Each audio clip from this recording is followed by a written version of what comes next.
At 4 o'clock hours on February 7, 1945, Corporal James Theodore Mackenzie crouched in a shell crater about 200 yards behind the American lines near Bastogne, Belgium. The cold was vicious, relentless. The thermometer had sunk to 14 degrees below zero, the kind of cold that stole your breath and made fingers feel like they belonged to someone else. Clutched in his gloved hands, a dented canteen cup held a crude mixture of axle grease and diesel fuel, sloshing faintly as he stirred it with a screwdriver. The plan he had meticulously devised over the past 3 weeks seemed insane. Impossible. And yet, in Mackenzie's mind, it was the only chance to stop the steel monsters rolling toward their lines. At just 22 years old, with 11 months of combat already etched into his face and 2 Purple Hearts pinned to his chest, Mackenzie had learned one hard truth: the war didn't reward patience or caution. It rewarded ingenuity, decisiveness, and a willingness to embrace risk when everything else had failed. He had watched the German Tiger tanks in horror over the past month. The monstrous vehicles, with frontal armor up to 180 mm thick, shrugged off bazooka rounds like mere irritations. American tank destroyers could barely dent them, and Sherman crews, well, Mackenzie had seen them wiped out, one after another, their tanks shredded before they even had a chance to aim properly.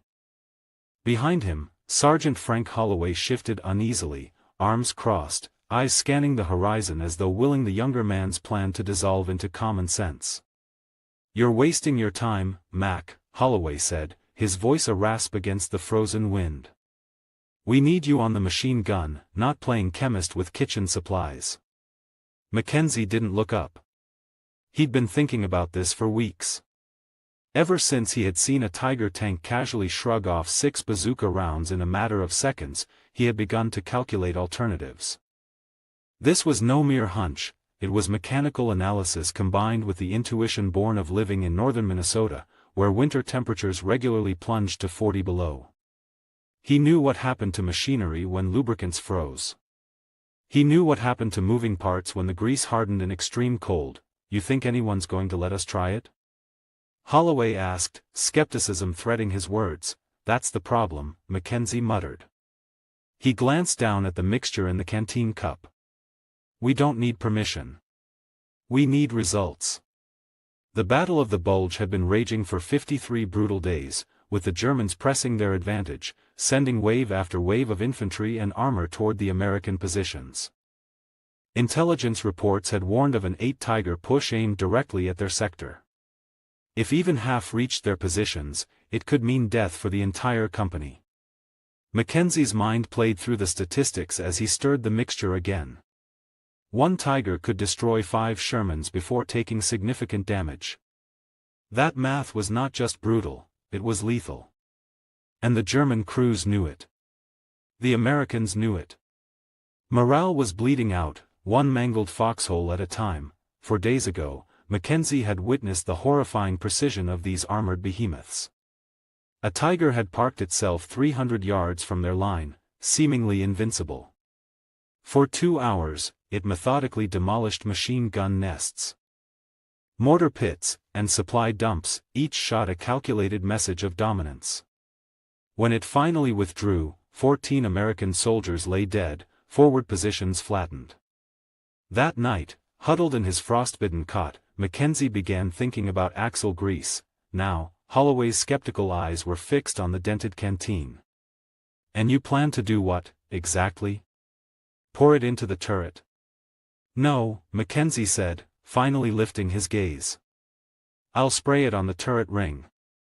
Holloway's brow furrowed. "You're insane. That gap's tiny. That's the bearing, the turret bearing. If you get anywhere near it, you'll be crawling under a tank that can crush you without thinking twice."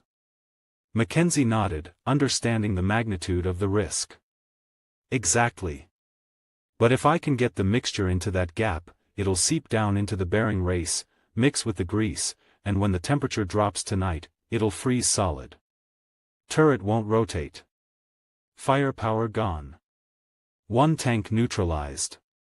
Maybe more, if the cold does its work." The sergeant shook his head, staring at the ruined landscape, the frozen bodies and splintered wood of American defenses. You'd have to get within 10 yards of a Tiger. Stay there long enough to coat the turret ring while German infantry sweeps the area. You'd have to survive. And then, pray it works. You'd be gone before anyone knew you were there. I know, Mackenzie said quietly. But it's the only shot we have. I've worked the ratios, the timing, the penetration. It's the only way. Holloway sighed, the wind cutting across the crater. Get your supplies ready. Move at 0600. German armor usually hits at 0730. That gives you 90 minutes. By 5:45, Mackenzie moved through the pre-dawn darkness, carrying his rifle, 4 glass bottles filled with the frozen grease mixture, and a hand-pump spray canister liberated from the battalion aid station. The American forward line was 200 yards ahead. Beyond that, no man's land stretched another 300 yards toward the German positions. He needed cover along the expected Tiger advance route. He needed a shell crater or a ruined building where he could remain unseen until the perfect moment. By 6:15, he found a partially destroyed farmhouse, its roof collapsed but cellar intact. Sliding into the rubble, Mackenzie positioned himself near the hole in the cellar wall overlooking the road. From here, the German Tigers would pass within 20 yards, close enough to strike, close enough to die.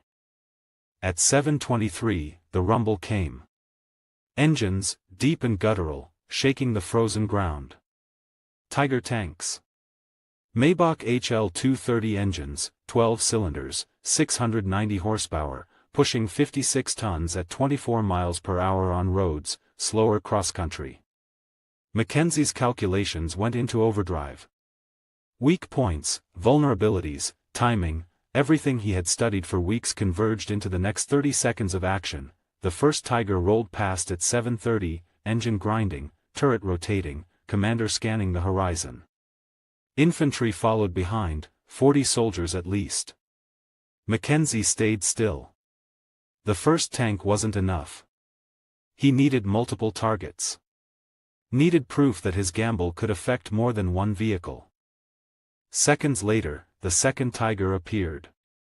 Then a third. And a fourth. 5 Tigers in total, strung along the road, crushing earth and morale beneath their tracks. Mackenzie counted them carefully, noting speed, distance, and the dispersion of infantry. Timing was everything. Wait until the last squad of German infantry passed, move while they were distracted. He would have one chance to implement the plan. One chance to alter the course of the attack. Creeping out of the cellar, Mackenzie carried his spray canister, moving low through the broken terrain. 50 yards. 40. 30. 20. The Tiger's engine roared, covering his movements. 10 yards. Exhaust hot on his face. Crawling under the massive machine. He aimed the spray canister at the turret ring and began pumping. The mixture sprayed out in a fine mist, seeping into the bearing. 3 bottles emptied, then the fourth. 70% of the circumference covered, enough, he hoped, to disable the turret. Dropping the canister, he began retreating, a German voice shouted. Mackenzie rolled behind rubble, fired, dropped 2 soldiers, then ran toward the American lines. The Tiger's assault began in earnest. Shells screamed, gunfire shredded the landscape. And somewhere, in that chaos, the frozen grease was taking hold. At 8 o'clock, Mackenzie returned to the American lines. Holloway approached, awe in his eyes. The fourth Tiger, the one he had coated, was immobile. Turret frozen. Commander shouting orders that could not be executed. Temperature dropping, crystallizing the grease further. One tank neutralized, and the war of mechanics and ingenuity had begun. For the first hour, Mackenzie didn't speak. He watched as his gamble unfolded, a single man's desperate experiment shaking the advance of one of the most fearsome machines of the war. 4 out of 5 Tigers would eventually seize up, the Germans unable to comprehend the sudden mechanical failures. Without turret mobility, the tanks were steel coffins. American forces began firing from prepared positions, halting the German advance. Mackenzie's frozen grease trick had worked. By noon, the battalion understood what had happened. Mackenzie's daring, his risk, his ingenuity, had stopped the armored advance. Corps intelligence wanted to replicate the mixture across other units. Mackenzie cared little for accolades. He cared only that his squad survived, that lives were spared by the strange alchemy of grease and diesel, frozen under a Belgian winter sky. By 12:30, the snow-covered fields outside Bastogne had become a chaotic tapestry of war, steel, fire, and ice. The German advance had ground to a halt, not by sheer numbers or brute force, but by the meticulous, almost absurd ingenuity of one young corporal from Minnesota. Mackenzie's gamble, the frozen grease mixture sprayed into the turret ring of the 4th Tiger, had proven the concept worked. But the battle was far from over, the remaining Tigers were faltering. The 5th Tiger, the one he had not sprayed directly, was moving sluggishly, its turret grinding against the contaminated bearing grease. Mackenzie watched through the smoke and snow from the relative cover of a crater, breathing shallow, trying not to give himself away. His rifle rested across his knees, fingers trembling not from fear alone but from the bitter cold that bit through his gloves. He had survived the most dangerous part, crawling within mere yards of a Tiger tank, but that did not mean the danger had passed. Holloway approached, careful, alert. "It's working," he said softly, almost in disbelief. "The others, look at them. They're freezing up." His voice carried a mix of relief and astonishment. "I've never seen German armor stall like that, not even from direct hits." Mackenzie nodded. "It's not the shots. It's the cold. The grease. Once it crystallizes, there's nothing they can do to move the turret." He felt a grim satisfaction, tempered by the knowledge that the Germans' infantry still pressed forward, using the immobilized Tigers as cover. One misstep, one bullet, and he could still die. Across the frozen landscape, the Tigers began to experience mechanical havoc. The 2nd Tiger's turret slowed, faltering slightly, its crew struggling to engage targets. Mackenzie watched, analyzing every movement, calculating every potential outcome. By 9:45, the 3rd Tiger had completely seized, its turret locked solid. The crew frantically tried to operate the hydraulics, banging levers and pulling on mechanisms, but the mixture had penetrated too deeply, crystallizing in the extreme cold. The engines roared, tracks grinding against frozen earth. But the tanks were effectively immobilized weapons, threats without function. Mackenzie felt a chill that had nothing to do with the weather. He realized that his gamble had not only neutralized German armor but had shifted the entire dynamic of the battlefield. Where before the Tigers had been nearly unstoppable, now they were vulnerable, their crews bewildered and frustrated. Infantry, dependent on armored cover, found themselves exposed. And the Americans, hidden in prepared positions with tank destroyers ready, could now take aim at immobilized steel. The battle raged around him. Artillery shells screamed overhead, plumes of snow and earth erupting from frozen ground. Mortars fired in rhythmic volleys, the cracks echoing across the valley. Mackenzie's squad took casualties, men falling where they stood, the snow turning red in places. But the Tigers' incapacitation created gaps in the German lines, and 3rd Squad exploited them. Machine guns opened up, taking advantage of the immobilized armor to suppress enemy infantry. Mortars targeted clusters of soldiers that had relied on the tank's firepower for cover. Holloway crawled over to Mackenzie, keeping low. "You did this," he said, almost in a whisper. "Your work. That Tiger there, the 4th one, is dead in the water." He nodded toward the tank, turret frozen, commander screaming orders that could not be executed. "It's like someone hit pause on the battlefield." Mackenzie allowed himself a brief exhale. He could see the immediate effects of his work. The Germans were improvising desperately. Crews dismounted from immobilized Tigers, attempting to repair the mechanisms. Soldiers scrambled over the frozen ground, trying to shield their commanders and regain control. But nothing worked. The extreme cold had locked the grease in place, turning the finely tuned machinery of the turret into an immovable mass. By 10:30, the results were undeniable. 4 out of 5 Tigers were effectively neutralized. Unable to rotate their turrets and, in effect, blind to everything outside a narrow frontal arc, American tank destroyers, hidden in prepared positions, took full advantage, hitting 2 Tigers directly from the side. Fire and smoke erupted from their turrets, and the crews abandoned the vehicles in panic. The remaining 2 tanks retreated, abandoning the attack entirely, while their crews attempted to reorganize as infantry. Mackenzie watched it all, tension and adrenaline coursing through him, knowing the danger was far from over. Meanwhile, the Americans were exploiting the frozen landscape, artillery and small arms fire synchronized with the immobilized German armor.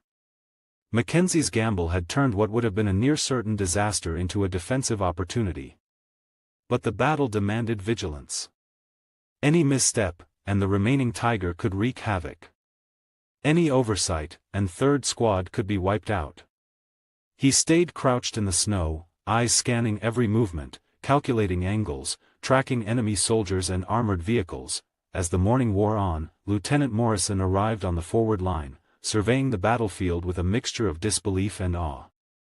"Sergeant Holloway tells me you had something to do with those Tigers jamming," he said, voice steady but incredulous.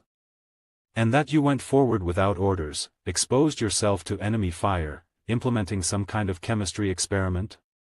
Mackenzie didn't respond immediately. He simply watched as the battlefield unfolded, the snow swirling around burning tanks and retreating soldiers. Holloway spoke for him. "Yes, sir. That's his work. And it saved us." Morrison remained quiet for a moment, processing the gravity of what had happened. Then, he spoke with measured approval. "Corpus Intelligence wants to know more. They're calling your grease mixture a battlefield innovation. They want to replicate it, distribute it to other units. Apparently, some colonel believes this could work on a larger scale." Mackenzie shrugged, indifferent. The accolades mattered less than the fact that 3rd Squad had survived, that the German advance had stalled, that lives had been spared. He had risked death for a mechanical theory, and it had worked. The frozen grease trick was real, lethal in its simplicity, and utterly effective. August 1943. A typhoon hits a U.S. military base in the Pacific. Wind speeds reach 150 miles per hour. When it's over, every wooden barracks is destroyed. Roofs torn off. Walls collapsed. 300 soldiers without shelter, 6,000 miles from home. But one type of building stands untouched. Not a single panel damaged. A curved steel structure that looked ridiculous. Engineers said it would fail. It didn't. This is how the Quonset hut survived what nothing else could. When America entered World War II, the military needed bases across the Pacific immediately.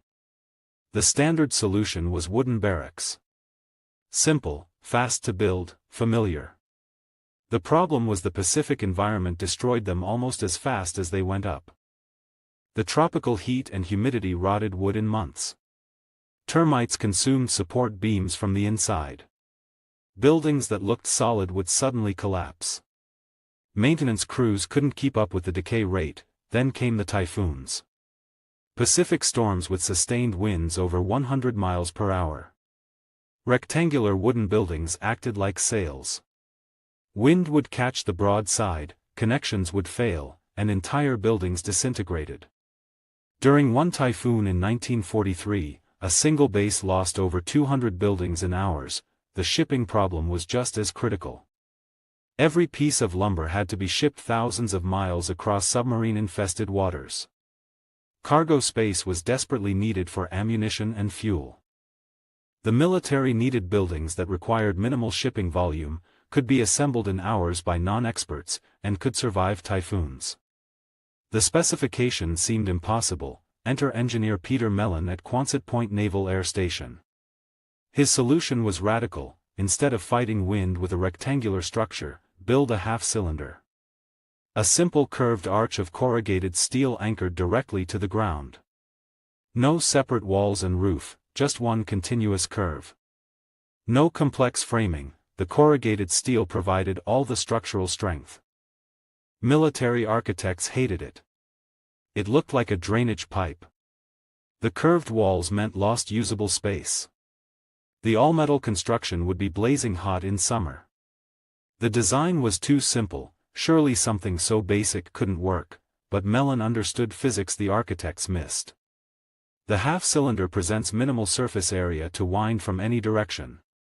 Wind hitting the curved surface deflects over and around instead of catching and pushing. An arch converts loads into compression forces along the curve, which steel handles perfectly. The corrugations add rigidity preventing buckling. The entire structure acts as one integrated unit with no weak connection points. The shipping efficiency was revolutionary. A complete 20 by 48 foot Quonset, big enough for 15 to 20 men, packed into a space the size of a pickup truck bed. Compare that to the lumber volume for an equivalent wooden barracks. A crew of 8 non-specialists with basic tools could erect a complete Quonset in under 8 hours. No welding, no heavy equipment, no skilled carpentry required. The real test came during typhoon season 1943. Bases now had a mix of wooden barracks and Quonset huts. When typhoons hit, the results were undeniable. At one base in the Philippines, a typhoon with 140 mph sustained winds hit directly. Every wooden building was destroyed or severely damaged. The Quonset huts remained standing. Not just standing, virtually undamaged. A few panels had minor dents where debris struck them. That was it. Troops who'd been housed in Quonsets rode out the storm inside. Troops in wooden barracks had to evacuate to shelters. The physics are straightforward. At 140 mph, wind pressure is roughly 100 pounds per square foot. On a rectangular building with a 40-foot wall, that's 40,000 pounds of force trying to push it over. Wooden connections pull out under that stress. The Quonset's arch shape means wind pressure creates compression forces that push the structure down into its foundation rather than trying to tip it over. The structure gets more stable under wind load, not less. There's a documented case from Okinawa. A Quonset took a direct hit from debris during a typhoon. A large piece of wooden building launched by wind struck at high speed. The debris punched through one corrugated panel. That single panel dented, but the structural integrity was unaffected. After the storm, a crew replaced that panel in 20 minutes. The building was immediately back in service. Compare that to wooden barracks with even minor damage. If wind tore off part of the roof, water would pour in. The building would be uninhabitable until major repairs were completed, taking days or weeks. A Quonset could take significant damage and remain functional. By 1943, the Quonset had proven itself so thoroughly that the military scaled up production massively. Between 1941 and 1946, over 170,000 Quonset huts were manufactured. They shipped to every theater, Pacific Islands, North Africa, Europe, Alaska. They served as housing, hospitals, mess halls, workshops, warehouses, and aircraft hangars. The cost efficiency was remarkable. A wooden barracks cost $1,800 in 1943 and required constant maintenance. A Quonset cost $1,300, required virtually no maintenance. Lasted far longer, and could be disassembled and reused. Over its service life, a Quonset cost perhaps a quarter of traditional construction. When the war ended, the military sold tens of thousands as surplus. Veterans who'd lived in them during the war bought them for homes, workshops, and farm buildings. A veteran could buy a surplus Quonset for a few $100s and erect it on his property in a weekend. The post-war housing shortage made the timing perfect. Here's what's remarkable: Quonset-style buildings are still being manufactured today, 80 years later. Modern versions use improved materials, but the curved arch shape persists because the physics that made it work in 1941 are still valid. They're used for homes, warehouses, workshops, farm buildings. The prepper community loves them. The tiny house movement has embraced them. The military architects who criticized the design for being too simple missed the entire point. The simplicity wasn't a flaw, it was the genius. Fewer components means fewer failure points. Simpler assembly means less room for error. Basic geometry means the physics work reliably regardless of conditions. The Quonset hut saved countless lives during World War II by providing shelter that didn't fail when everything else did. Troops who slept safely through Pacific typhoons while wooden buildings disintegrated around them understood the value. And that value continues today. Sometimes the best solution really is the simplest one. Sometimes the design that looks wrong turns out to be exactly right. And sometimes an engineer with 60 days and an impossible problem creates something that lasts forever. On October 9, 1942, 20,000 feet above a jungle island called Guadalcanal, a 22-year-old Aeacan islet named Mayan Cal was fighting for his life. He was flying a Guan F-4F Wildcat, a stubby, K-based fight, and he was being hunted. His Ine was a Mitsubishi A6M0, a lane so light, so agile, it felt like it was for the future. It could ton inside the Wildcat's 80s twice Onui. It could clib like a rocket. For the Astye, the Zio had been a ghost, a Hanto that owned the skies fo peel habo to the Philippines. Mayan Cal was an ace, but right now he was just eat. The Zio was on his tail. He ushed his Wildcat into a die. The Aeacan lane gained seed, but the Zio stayed with high. He ald had, it. The Wildcat isonded, but slowly, like the P-38, it felt ushy. The Zio was already anticiating his Onui, its cannons winking. Cal's cocket exploded. Channel toe thuff his leg. His controls went dead. He was going down. He managed to bail out, landing in the shake-infested weights, sad only by a iacle. This was the reality of the AIY in the Pacific. This was Guadalcanal. But just weeks late, another far boy fo South Dakota would clib into the say sky and change everything. It wasn't a wa. It was a eat jinda. A lace we Aeacan islets we being fed one by one into the teeth of the Janese wa sheen. The Aeacan s called the islets the cactus ai fos. The islets Thesiles called the base Henderson field the Gayad. The obel wasn't just the Zio. It was the Doctine. The exets back in Aeaca, the engineers had a sile solution. Ni ton with a Zio. It was the say Doctine as the P-38 islets. Use your seed, use your AO, die, shoot, and un. But in the chaotic, swiling dog fights Onui Guadalcanal, that Doctine was getting killed single day. The Janese islets we Edians. They had fought Onui China, Onui Peel Habo. They knew they acafed, they baited the Aeacans into tons. They knew the Wildcat was slow to ascend. They knew exactly we to shoot.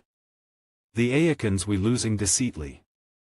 What the Cactus AI foes didn't know, what the Edian Janese islets couldn't possibly know was that the solution was on its way. But it wasn't a new lane. It wasn't a new Doctine fo Washington. It was a 27-year-old Fay. And so unassuming he had been told he was too old to fly in combat, and who had leaned to shoot not for a ilite annual but by hunting Jack Abbots on the frozen lanes of South Dakota. This is the story of Joe's J. Foss and the sile forgotten Fay's tick that aid high Aeaca's ace of aces. To understand how a single Fay could teoize the Janese AI fos, you fist hay to understand the Fa. Joe Foss was not a key soldi. He was born in 1915 on a Eot unelectrified farm Sioux Falls, South Dakota. His childhood wasn't sent in classes. It was sent in the dit, in the cold, and in the wind. This was the Dade Isis Goliath story, just like Sio he. But Foss's Goliath wasn't just the Ine. It was life itself. The Geet Dieschen hit South Dakota like an Atali Bage. The land died Euro. The coes failed. The Faily had nothing. Foss's tsisu, that finished git, was built for necessity. He and his faith would hunt to at food on the table. And this is we the ceaset audification begins. When a 12-year-old Joe Foss hunted Jack Abbott's, he didn't hay a sco. He had an old shotgun. And one you'll fo his faith. Don't waste shells. A Jack Abbott doesn't in a state line. It wheeze. It dats. It eases. To hit it, you couldn't AI at it. You had to AI we it was going to be. It's called deflection shooting. While oth kids we leaning ath, Foss was calculating lead, windage, and seed in his head in a fraction of a second. He wasn't just a good shot. He was a idato. He understood the science of hitting a owing target. This was his iron sight. This was his ENOY. It was a FASI that Ilite annuals couldn't teach. But Foss didn't want to hunt Abbots. He wanted to fly. In 1933, his faith took high to an AI show. He saw a Maine Coast squadron flying bylanes. He was 18 and he was hooked. He told his faith, "That's what I going to do." The ath was iosable, he was a Ro-O-Fa kid. He had no education. When his faith was tragically killed by a downed O-line, Joe at 19 had to do out of school to on the Fa. He was taid, but he had that tsisu. He woked the Fa by day and took night classes. It took high 6 years to get enough sedits to ent college. He woked his way thuff washing dishes to get a ILA test license. When Peel Habo was attacked, Joe Foss was 26 years old, he aced to enlist in the Navy to be a pilot. He was ejected. He was too old. In 1941, the Kyoto off-age for a fight pilot was 25. They told High he could be a flight instructor. Teach oth kids how to fly. It was a devastating blow. It was the engineering office telling McKenna the cables we within sec. It was the exets telling Sio Haiha to use a SCO. The doctrine said he was unfit for combat, so Foss did what McKenna did. He broke the yules. He found a loophole. He joined the main Co's Rec. He beaky an instructo. And fo 9 long aunts, he watched as 20-year-old kids he had tamed we sent off to Wa. Foss was enaged. He hounded his swayos. He deanded combat. He wote lets. He aid noise. He was, in his own wads, the loudest, ost annoying instructo in the Navy. Finally, just to shut High Euro, they gay in, they sent High to a danced fight training. He was assigned to a new squadron, VMF 121. And in October 1942, as Mayan Cal was being shot out of the sky, 27-year-old Ganda Joe Foss, the too old Fay Fo South Dakota, was out on a Tansit She. His destination, Henderson Field, Guadalcanal. The lace he ate at was not a Ilite base. It was hell. The oant he steed off the lane, the cell hit high. A thick hued ikes of engine oil, odding jungle, and death, the unway was a archaic sty of dit and gale cade out of the Altes. The oeation scent was a wooden shack nade the pagoda. The Ilates quates we ud flood tents, and iwi we the wex. Dozens of F4F Wildcats, P-39s, should to the side of the unway, they wings ton off, they engines shatteed, they cocket stained. This was the gayad of the Cactus AI Fos. Foss was assigned to his tent. He at the end he would be flying with, they weenty the fesh-faced kids he had tamed. They we ghosts. They faces we yellow with Atabane, the anti-Alea dug. They eyes we bloodshot fo lack of slee. They flight suits we stained with sweat and geese. They we Edians, but they we also hunted. Foss, the olden, the Fay, walked in.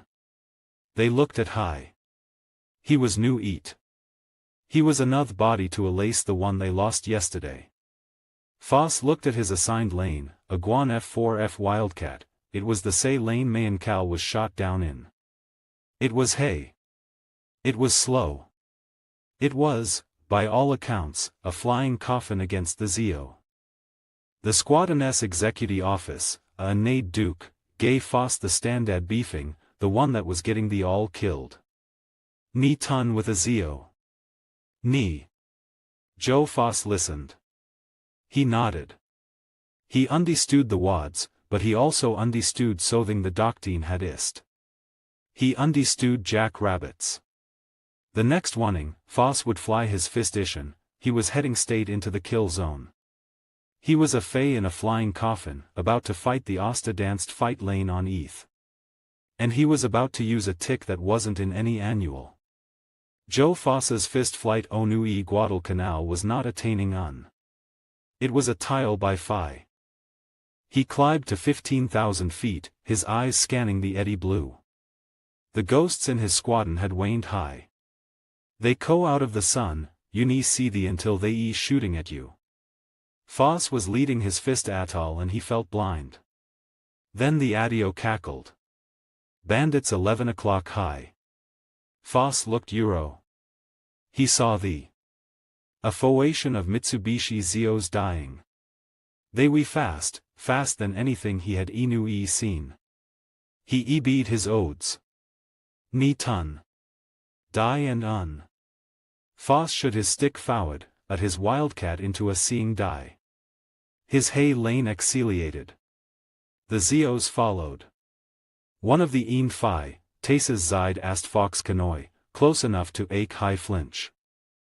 He kept dying all the way to the jungle Canoy, shaking the Zios off his tail. He attuned to Henderson Field, his hands shaking, not faux fee, but faux ange. The doctrine was wrong. He knew it. You couldn't win by running away. You could only sui. And Joe Foss hadn't he to sui. He had he to hunt. On October 13th, just days after Zale, Foss was leading another atoll, this tie they into a goo of Jenny's bobs protected by Zios. The dog fight began. It was chaos. Wildots and Zios twisting in the sky. Foss saw a Zio lock onto his winginess tail. The Jenny's eyelet was closing in for the kill. The doctrine said Foss should die away. Find an easy target. The Fayes I said something defiant. Foss all his wild cat had. He wasn't aiming at the Zio. He was aiming where the Jack Abbott was going to be, he old the Tig. His 650 cali machine guns owed to life. He fired a long 3-second bust, not at the NA lane, but at a atch of eddy blue sky 200 feet in front of it. It looked like a mistake, a wasted shot, but the Jenny's eyelet focused on his own kill, didn't see Foss. He executed a effect tight ton and flew directly into the stee of 50 cali bounds. The Zos wing silly K off. The lane vanished in a cloud of Edel and Phi. I thought living in an HOA neighborhood would be peaceful, until they sent me a notice for a minor rule violation. It said, trash cans aren't allowed here, $50 fine per day. At first, I was mad. Then I got creative. The next day, I built a bat house right next to the trash cans. Why? Because bats are a protected species, and now the HOA can't touch it. When they told me to remove it, I just smiled and said, as long as the bats are here, I'm following the rules. Sometimes, the pettiest revenge is the most satisfying.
Ryan was a billionaire, confident, sharp, and used to getting whatever he wanted.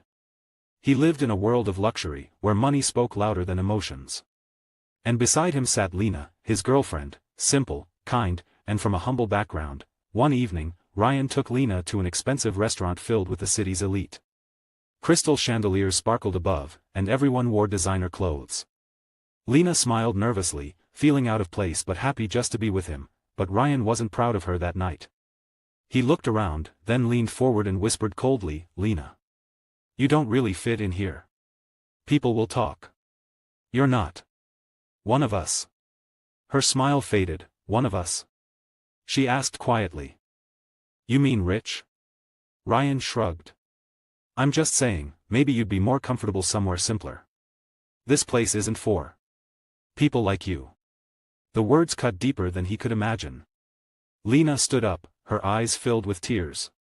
"Maybe you're right," she said softly. "Maybe I don't belong here, or with you." And she walked out. A week later, Ryan attended a major business conference, surrounded by investors and CEOs. The host's voice echoed, "Please welcome our keynote speaker, the CEO of Starrise Investments, Miss Lena Roberts." Ryan froze. Lena walked onto the stage in a sleek black suit, confident and composed. The same woman he had once called not good enough. She smiled at the audience and began. "True success isn't about wealth. It's about respect, something no amount of money can buy." As the crowd applauded, Ryan could only stare. In that moment, he realized what he had truly lost, not a poor girl, but a woman richer in heart and strength than he could ever be. Moral: never judge someone by their status. The person you look down on today may be the one you look up to tomorrow.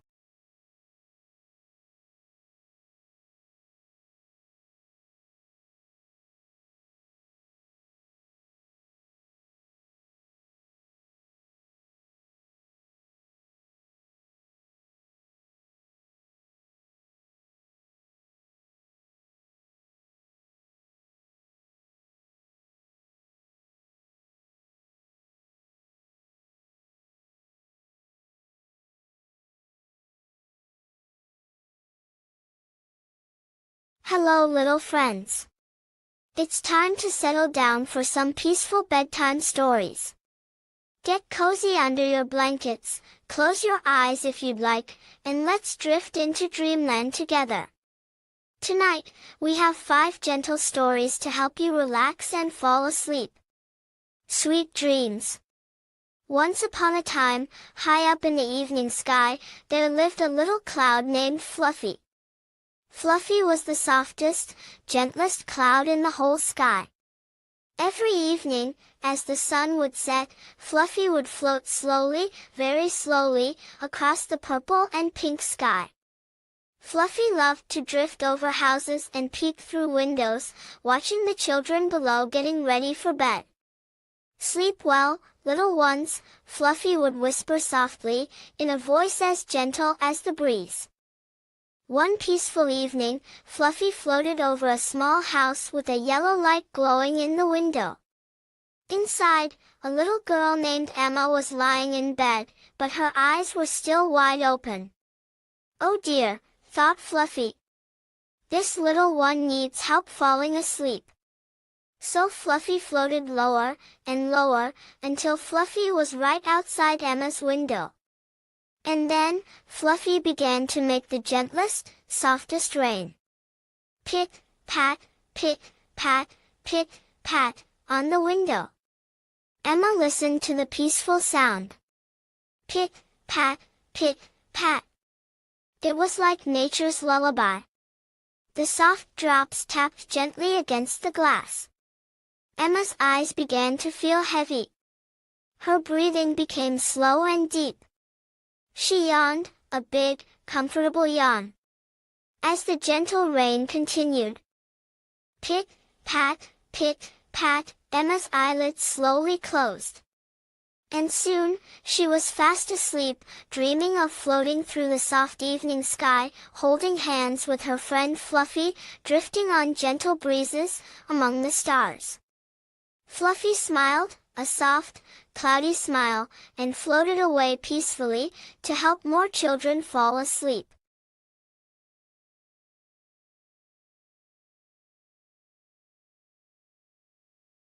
June 1944, Allied bombers approached the French coast carrying the largest conventional bombs ever built.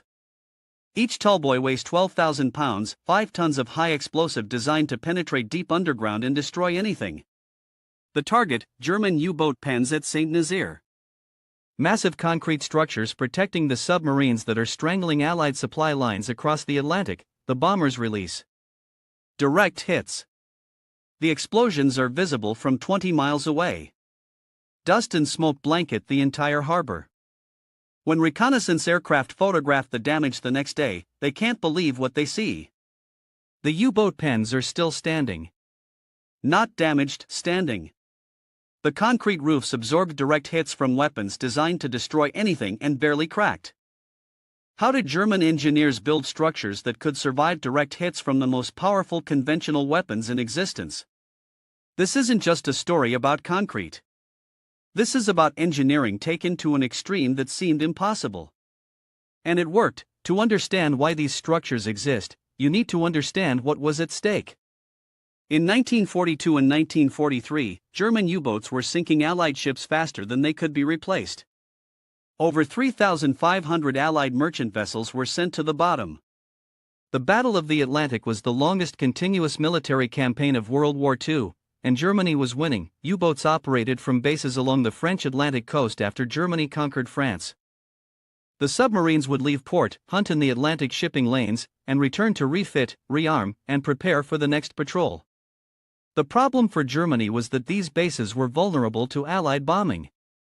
A submarine tied up at a dock was an easy target. Bomb the docks, destroy the submarines, and you win the Atlantic campaign. The Germans tried various protection methods. They built anti-aircraft gun emplacements around the bases. They stationed fighter aircraft to intercept bombers. They used smoke generators to obscure the harbors during raids. None of it worked well enough. Allied bombers flying at night could still get through and damage submarines under repair, so German engineers proposed something radical. Instead of protecting the submarines with guns and fighters that might stop some attacks, build structures so strong that bombs simply couldn't penetrate them. Create fortified submarine pens with concrete roofs thick enough to absorb direct hits from the heaviest bombs in the Allied arsenal. The proposal seemed insane from an engineering and logistics standpoint. The amount of concrete required would be enormous. The construction would take massive labor and resources. The structures would be among the largest military constructions ever attempted. But the alternative was losing the Battle of the Atlantic and potentially losing the war. Construction began in 1941. The basic design was brutally simple. Excavate massive rectangular bays large enough to hold U-boats. Build walls of heavily reinforced concrete. Pour a roof slab so thick that bombs couldn't penetrate it. Simple in concept.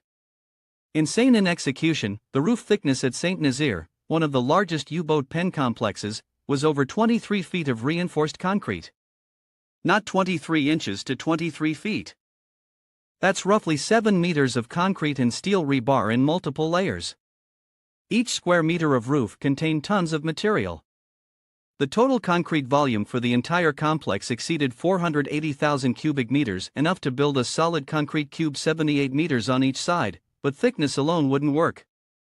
Concrete under extreme impact tends to crack and spall. The Germans designed a layered structure. The bottom layer of the roof was thick reinforced concrete designed to provide the primary structural support. Above that, a layer of granite aggregate concrete specifically formulated for impact resistance. Then a thick air gap empty space to allow blast pressure to dissipate. Then another layer of reinforced concrete. The roof was essentially a multi-layer shield with built-in shock absorption. The walls were almost as impressive as the roof. Over 12 feet thick at the base, they were designed not just to support the roof but to resist lateral blast forces if a bomb exploded near the structure. The Germans poured the walls in continuous sections to minimize joints and weak points. The concrete mix used special aggregates and high cement content to maximize compressive strength. The internal structure was compartmentalized. Each submarine pen was a separate bay with dividing walls between them. This meant damage to one bay wouldn't affect others. A single bomb penetrating the roof, unlikely but possible, would destroy one submarine at most, not the entire facility. the construction logistics were staggering. Concrete was mixed on-site in massive batches and poured continuously to prevent joints from forming. The steel reinforcement was assembled in prefabricated sections and lifted into place with cranes. Labor came from multiple sources: German construction workers, French contractors, and forced labor from occupied territories. At peak construction, thousands of workers operated in shifts 24 hours a day. The speed was remarkable considering the scale. The Saint-Nazaire complex began construction in February 1941. The first submarine pens were operational by mid-1942, under 18 months from start to first use. By 1943, the complex included 14 submarine pens, each capable of holding a Type 7 U-boat, plus dry docks for major repairs, workshops, stores, and accommodation for crews. The Allies recognized the threat immediately. U-boats operating from protected bases meant they could conduct more patrols, return for faster refits, and maintain higher operational rates. The campaign to destroy the U-boat pens became a strategic priority. Between 1942 and 1944, Allied bombers conducted dozens of major raids specifically targeting these structures. The early raids used conventional bombs, 1,000 and 2,000 pounders. These barely scratched the concrete. Bomb craters would appear in the ground around the pens. The surrounding harbor facilities would be destroyed. The U-boat pens themselves remained functional. Reconnaissance photos showed minor surface damage to the roofs but no penetration. The Allies escalated. They developed the 4,000-pound cookie bomb designed for maximum blast effect. Raids with these weapons destroyed everything above ground near the pens: workshops, cranes, storage facilities, administrative buildings. The U-boat pens stood. The submarines inside remained protected. In 1944, the Allies deployed their ultimate weapon, the Tallboy. Designed by engineer Barnes Wallis, the Tallboy was a 12,000-pound deep penetration bomb. It was dropped from high altitude, around 20,000 feet, to build up tremendous kinetic energy. The bomb would reach supersonic speeds before impact. The design included a hardened steel casing and a streamlined shape to maximize penetration. The physics of the Tallboy were terrifying. At impact, the bomb carried kinetic energy equivalent to hitting the target with a locomotive traveling at high speed. It would penetrate deep into the ground or structure before the delayed fuse detonated the explosive charge.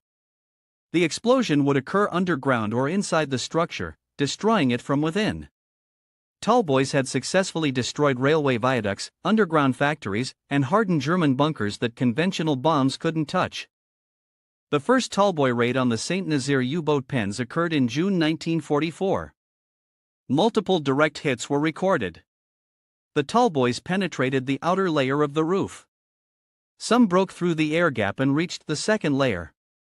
The explosions were massive. Seismographs detected the impacts from miles away. When the smoke cleared and reconnaissance aircraft photographed the results, the Germans were still operating submarines from the complex. The roof had cracked in places. One bay had partial collapse. But the overall structure remained functional. The British tried again. More Tallboy raids throughout 1944. The largest bomb load ever dropped on a single target up to that point. The U-boat pens accumulated damage. Large sections of the roof developed cracks. Some bays were no longer usable.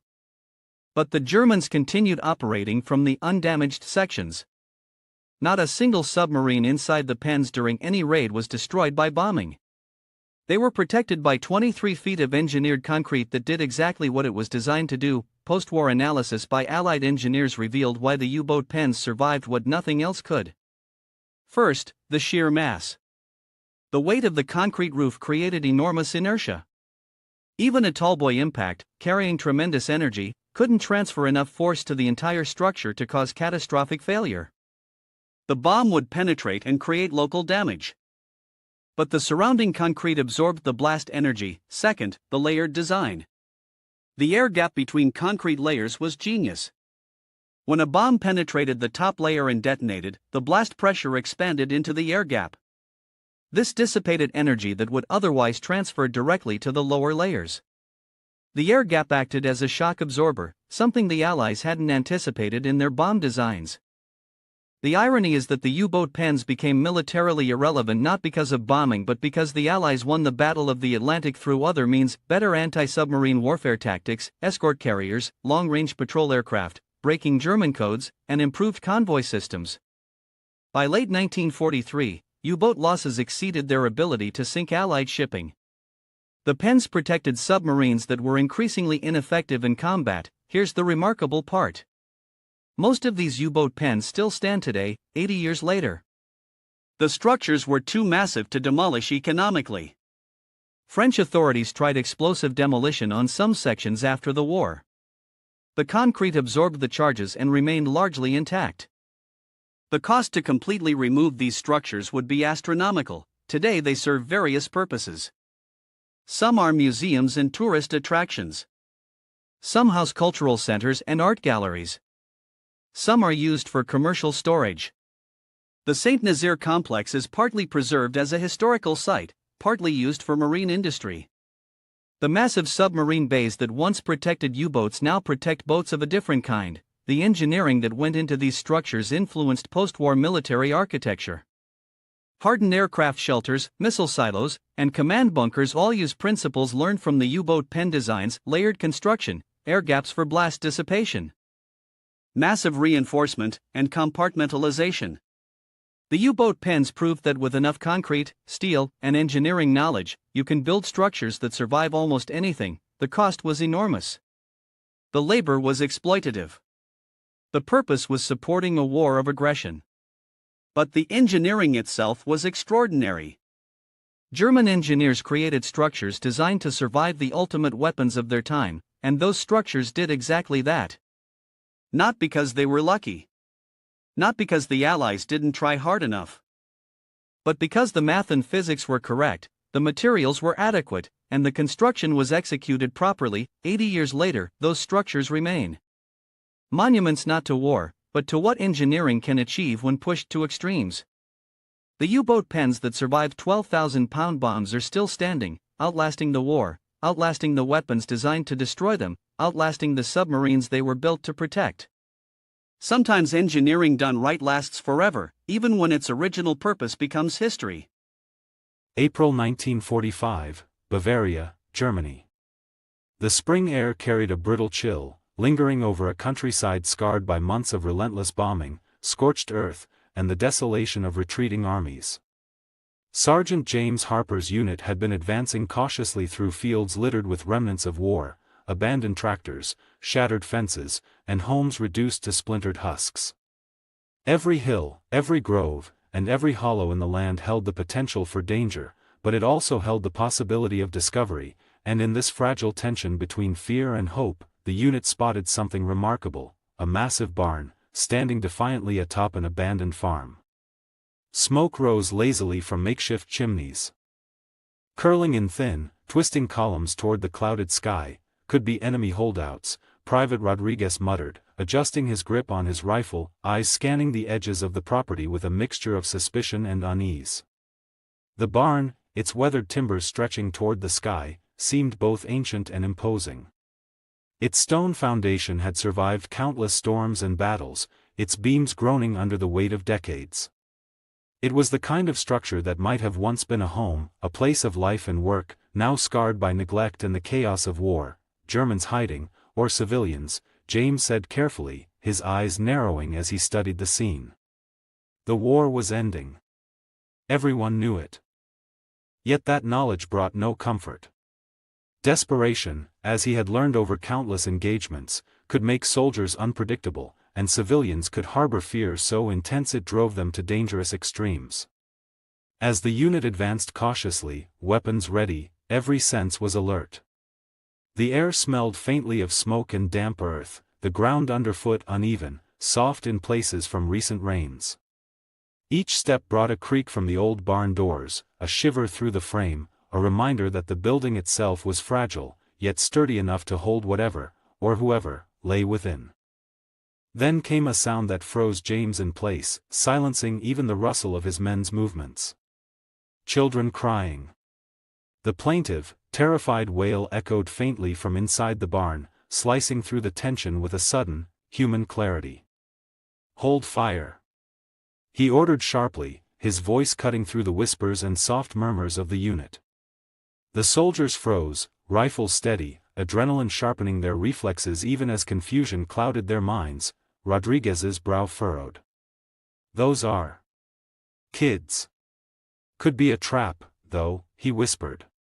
His voice held the edge of fear and disbelief. James's jaw tightened. He had seen booby traps, ambushes, and desperation used as weapons of war, but this was different. The sound of children crying could not be ignored.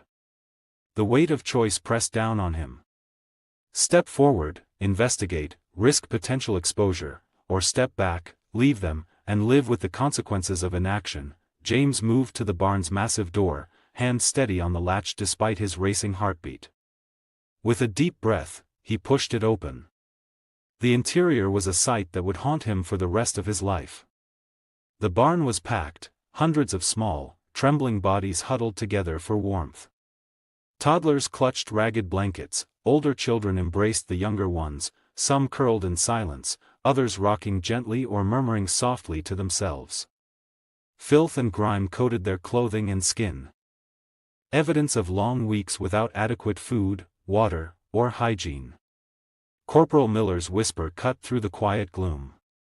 "Dear God! What is this?" An older girl, perhaps 15, stepped forward from the cluster, her face pale, eyes wide with fear and hope mingled. She spoke rapidly in German, voice quivering as if the words themselves were a lifeline to some fragile hope. James motioned to Private Clean, the unit's translator. He knelt, listening intently. After a moment, he straightened, voice shaking as he relayed the girl's message. "They're orphans," Clean said, almost unable to believe it himself. "From all over Germany. Parents killed in bombings, fighting camps. They were in an orphanage in Munich.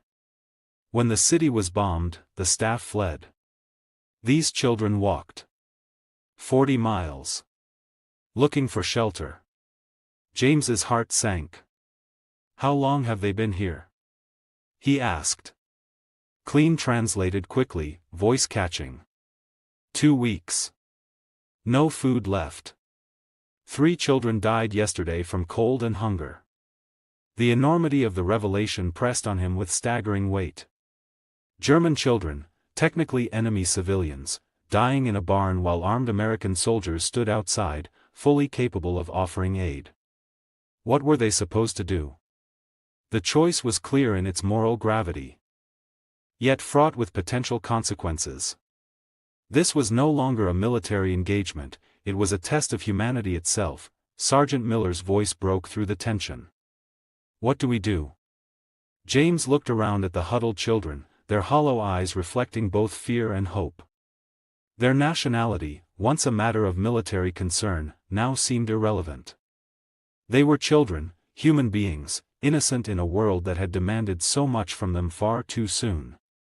"We help them," he said, voice firm, steady, leaving no room for doubt. Miller hesitated.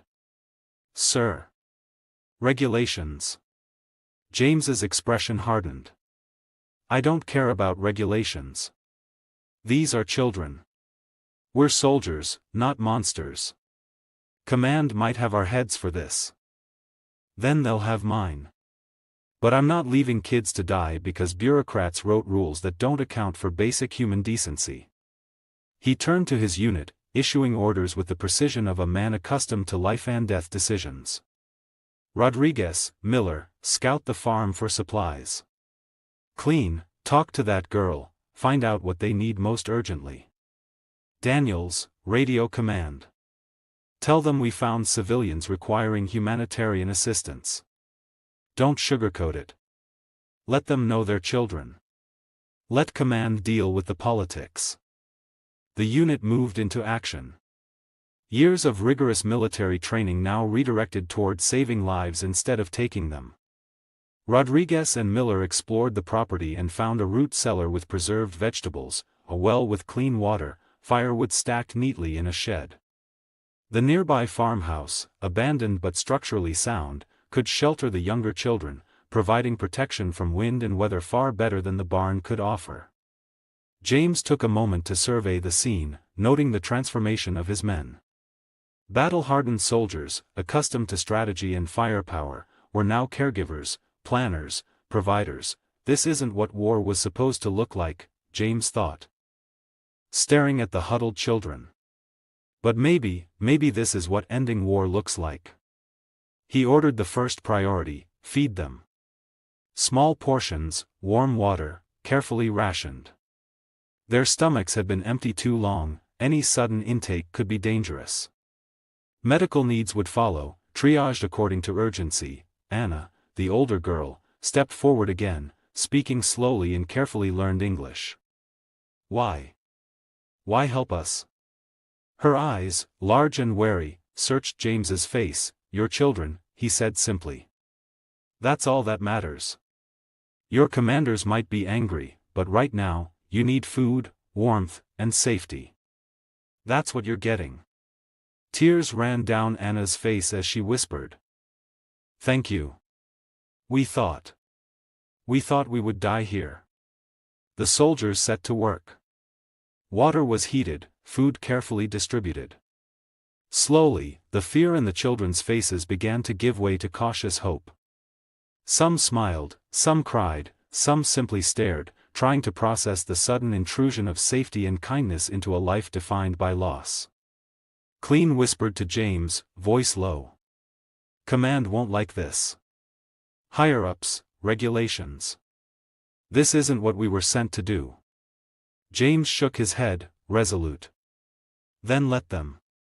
I won't abandon these kids. Not for regulations. Not for politics. Not for fear of repercussions. A crackle from Daniel's radio interrupted the moment, and James felt a cold knot of apprehension. The captain's voice came through, sharp, incredulous. Harper, what the hell is this? You're supposed to secure the area, not run a charity. Sir, James said, calm but firm, there are 200 children here. Starving. Sick. Some as young as 3. I cannot leave them. Enemy civilians, Sergeant. Not our responsibility. They're children, Captain. Human beings. That makes them everyone's responsibility. A long silence followed, the crackle of the radio filling the room with tension. Then, finally, fine. Hold position. Medical units and supplies are on the way. But this better not blow up in my face. April 1945, Bavaria. The war in Europe was in its final stages, yet danger still lingered around every corner. Sergeant James Harper's unit of American soldiers had been moving cautiously through the rolling countryside, the remnants of Germantown scarred by bombs and artillery fire. The countryside seemed eerily quiet, almost like it was holding its breath. Smoke rising from a distant structure caught the edge of James' vision, and he signaled for the men to halt. Through the binoculars, a massive old barn came into view on what had once been a thriving farmstead. Smoke drifted lazily from crude chimneys made of scrap metal. Harper's instincts flared. Could be enemy holdouts, Private Rodriguez murmured, raising his rifle instinctively. James didn't dismiss the possibility, but he weighed it carefully. Could be soldiers, could be civilians, he replied. His voice was calm, measured, though his heart raced. The war was winding down, but that didn't mean the danger had disappeared. Desperate men did desperate things, and even in the final weeks of fighting, civilians had learned to hide or exploit American troops' mercy. The unit approached the barn slowly, their rifles ready, senses on high alert. The barn was old, ancient, really. Thick timber beams and stone walls had withstood decades of weather and somehow survived bombings that had flattened surrounding villages. As they drew closer, James froze mid-step. From within the structure came a sound that cut through the tense silence like a knife. Children crying. Hold fire, he barked, lowering his weapon. Kids? Rodriguez asked, disbelief in his voice. German kids. Could be a trap. James hesitated, then motioned forward. Could be exactly what it sounds like. But we'll find out. Carefully. The heavy wooden doors of the barn groaned as James pushed them open. Inside, the sight was almost too much to bear. The space was packed with children. Their small bodies huddled together for warmth. Ages ranged from toddlers barely able to walk to teenagers, all emaciated, filthy, and terrified. Harper felt his throat tighten. "Dear God," Corporal Miller whispered behind him. An older girl, perhaps 15, stepped forward, speaking rapid German. Private Clean, the unit's translator, leaned in. "She says they're orphans," Clean said, voice trembling. "From Munich. Parents killed in bombings or during the fighting. When the orphanage was bombed, the staff fled. The children walked here, 40 miles, searching for shelter." "How long have they been here?" James asked, his mind struggling to process what he was hearing. 2 weeks. No food left. 3 children died yesterday from hunger and cold. The contradiction was unbearable. German children, technically enemy civilians, were dying while armed American soldiers stood mere meters away. Rules and military regulations felt meaningless against the immediate reality of suffering before them. James' mind raced, balancing logic, protocol, and what his conscience demanded. "What do we do?" Miller asked, finally breaking the stunned silence. James looked around at the barnful of hollow-eyed children. Their nationality, their supposed enemy status, suddenly didn't matter. "We help them," he said firmly, "sir." "Regulations," Miller began. "I don't care about regulations. These are children. We're soldiers, not monsters. We help them. Command can worry about paperwork later. But these kids? Not on my watch." The decision made, Harper directed his team into action. Rodriguez and Miller scouted the farmstead for supplies. Clean spoke with the girl, learning what was needed most urgently. Daniels radioed command, reporting that civilians required immediate humanitarian assistance. Within the next hour, the unit discovered a root cellar stocked with preserved vegetables, a clean well, and a shed with firewood. The farmhouse, though abandoned, was intact and could shelter the younger children. For the first time in weeks, the children had hope. Soldiers who had spent years trained for combat were now performing acts of care, feeding, warming, and comforting enemy children. Harper watched them, struck by the strange reversal of war's purpose. "Get them fed first," James ordered. "Small portions. Their stomachs won't handle much after starving." Anna, the older girl, stepped forward. She spoke careful English, learned before the war had destroyed her life. "Why are you helping us? We are German. We are enemy." "Your nationality doesn't matter," James said gently. "You're children. That's all that matters. Command may be angry, but right now, you need warmth, food, and safety. You'll get them." Tears welled in Anna's eyes. "Thank you. We thought we would die here." Over the next several hours, the unit distributed food and water. Slowly, despair on the children's faces gave way to cautious trust. Some smiled, some cried, but all were grateful. Harper and his men worked tirelessly, setting up the barn and farmhouse into makeshift living quarters, establishing a basic routine that could sustain the children. "This is going to cause problems," Clean whispered. "Command won't like this. We're supposed to be liberating towns, not running orphanages." "Then they can court-martial me," James said, surveying the barn. "But I'm not abandoning these kids." Soon, the radio crackled. Captain Morrison's voice sounded tight with irritation. "Sergeant, command wants to know what's going on. This better not be some civilian aid stunt." Harper answered, calm but resolute. "Captain, there are 200 children here. Starving, freezing, dying. I can't leave them. They're enemy civilians, Sergeant. Not our responsibility. They're children, sir. Human beings. That makes them everyone's responsibility." A long pause. Finally, damn it, Harper. Fine. Hold position. We'll send a medical unit and supplies. But this had better not blow up in my face. Relief mingled with exhaustion as James hung up the radio. His unit looked at him with new respect. You just gambled your career for German kids, Rodriguez said quietly. Worth it, Harper replied simply. As night fell over the Bavarian farm, 200 children slept warm and fed for the first time in weeks. The soldiers had transformed the abandoned buildings into a sanctuary. Medical personnel arrived within days, treating malnutrition, infections, and illnesses. 2 children succumbed to pneumonia and starvation despite their efforts. But the remainder survived because Harper and his men had chosen humanity over orders. The barn, once a symbol of desolation, now pulsed with life.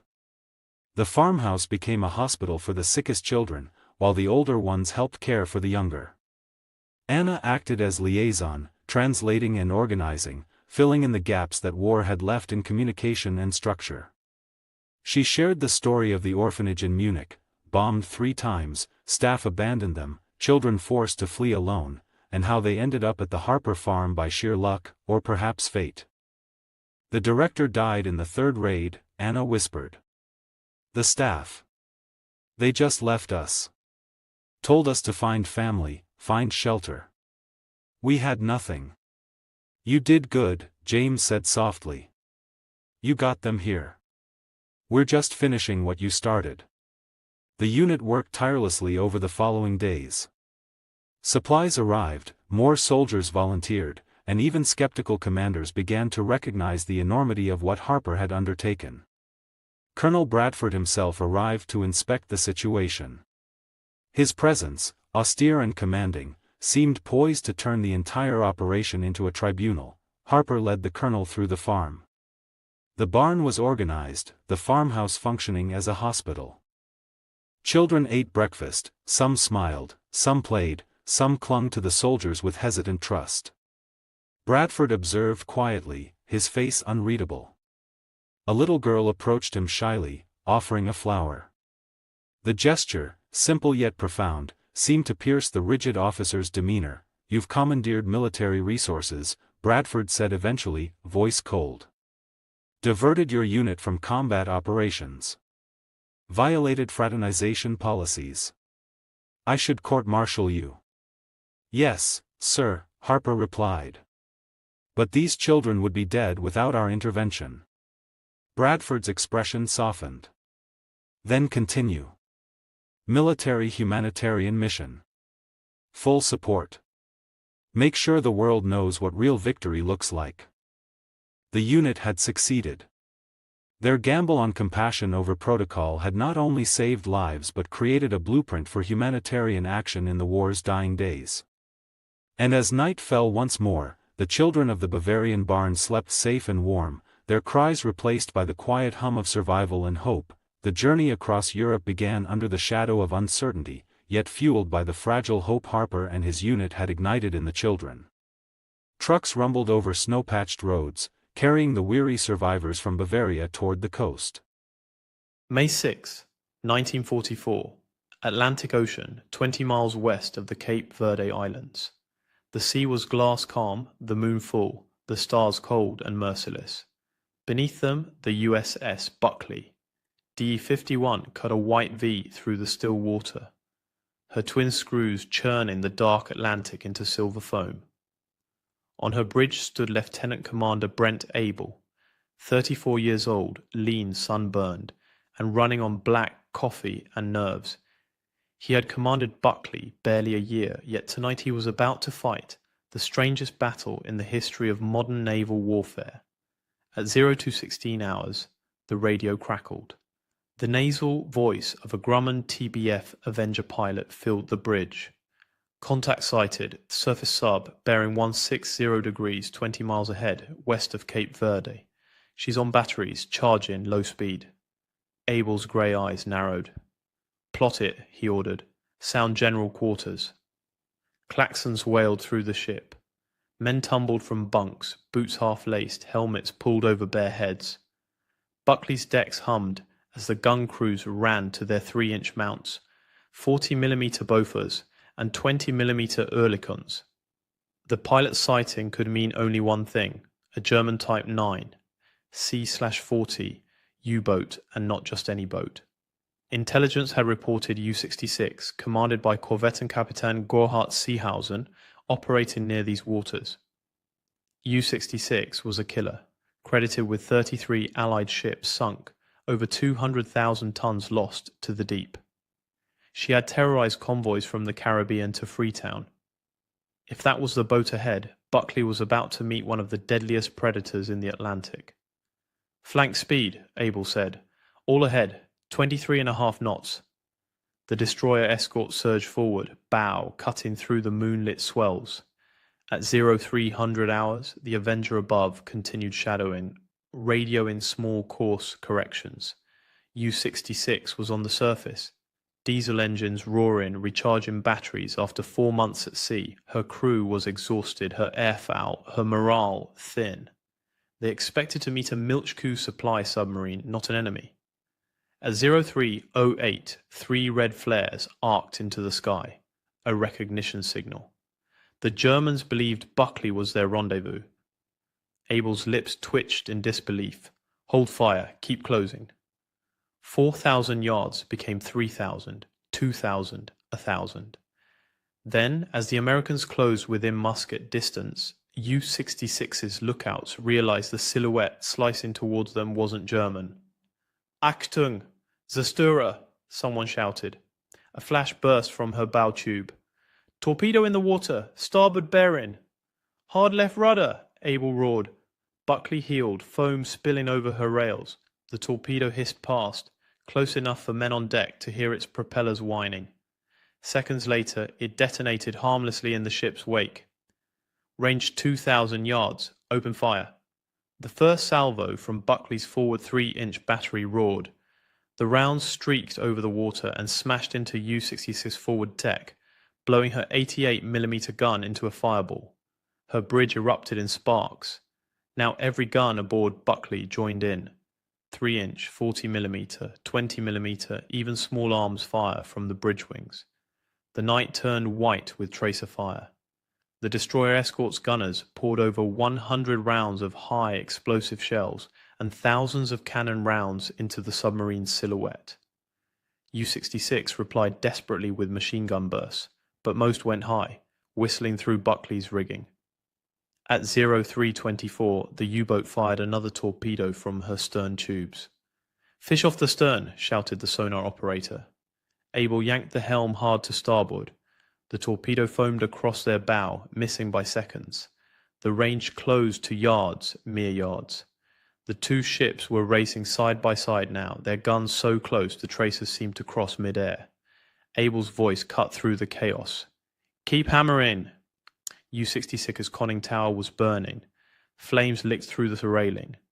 German sailors, faces ghostly in the firelight, tried to man their deck guns, but were torn apart by 20mm bursts. 16 minutes of continuous gunfire left Buckley's decks, littered with hot brass. The air reeks of cordite. Then the moment came when no more distance remained. "Range 20 yards," shouted the helmsman. Abel made a decision that hadn't been made in modern naval combat for a century. "Hard right rudder, ram her!"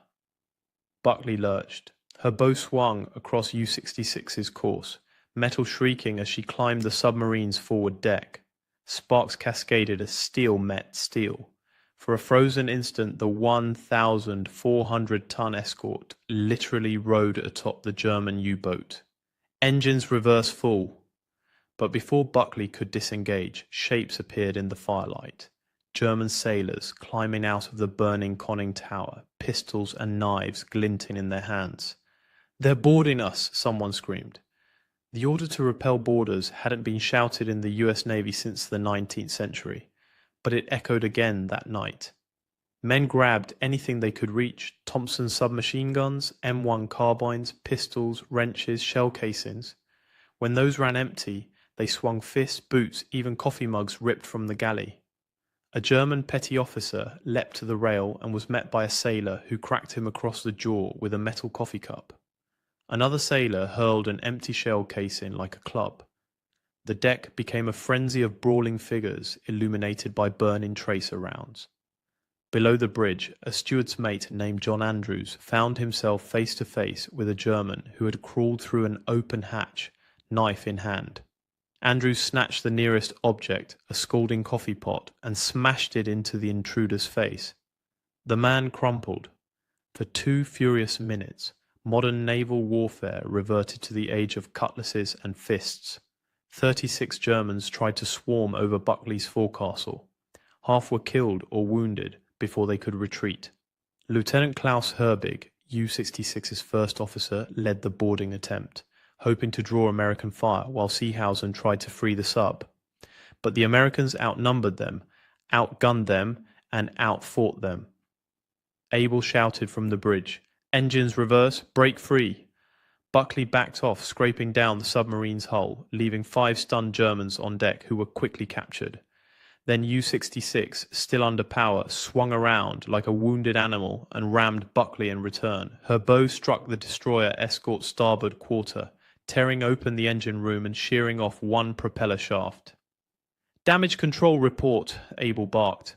"Starboard shaft gone, flooding in the engine room. Contain for now." As the ships parted, an American seaman glanced down into the open conning tower below them, pulled the pin on a Mk2 hand grenade, and tossed it inside. A flash. A roar. Fire belched from the tower like a blowtorch. U-66 shuddered violently. Her engines screamed, her bow dipped. The submarine began to circle, out of control, fire still burning in her conning tower. Men were jumping overboard. "Cease fire," Abel ordered. "Let her go." At 03:41 hours, U-66 slid beneath the Atlantic for the last time. Flames hissed out as sea water swallowed her. Her captain, Korvettenkapitän Seehausen, stayed at his post. 24 of his men went down with him. The battle had lasted 16 minutes. Buckley was left smoking, half crippled, and taking on water. 1 propeller gone, hull torn, engine room flooded. 550 miles from the nearest port. Yet she floated.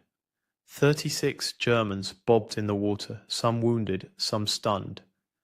Abel looked down from the bridge.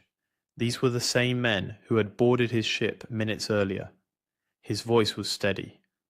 "Lower the boats, we're picking them up." The crew obeyed without hesitation. Tradition demanded it. You saved those who fought you once the fight was over. One by one, the enemy sailors were hauled aboard. Some had burns, others bullet wounds. All were exhausted beyond words. Dawn rose over a sea littered with debris and oil. The Atlantic was still again, as if erasing the chaos of the night before. Buckley's crew gathered on deck, silent, staring at the spot where U-66 had gone down. The smell of smoke clung to their uniforms. Chief Engineer William Dixon approached the bridge. "Sir, flooding's contained, but we've lost the starboard shaft completely. Port engine's still running, but she won't take more than 12 knots. Abel nodded. "Then 12 knots it is. Plot a course for New York." The engineer hesitated.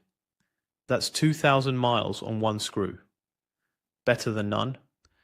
The radio officer handed Abel a fresh message. Confirmation that USS Block Island and her escort group would rendezvous within hours. The carrier's aircraft had been the ones that spotted U-66 in the first place. They'd provide cover on the long, limping voyage home. Abel stepped to the bridge wing. The sea breeze was warm, thick with diesel and salt.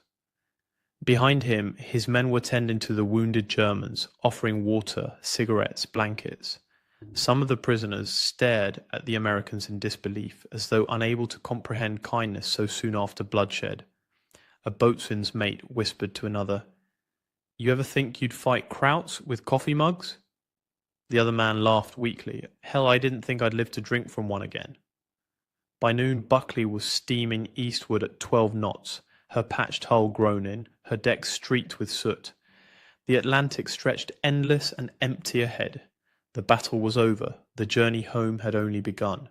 At 2:16 on May 6, 1944, Lieutenant Commander Brent Isle stood on the bridge of USS Buckley as an Avenger pilot radioed urgent coordinates.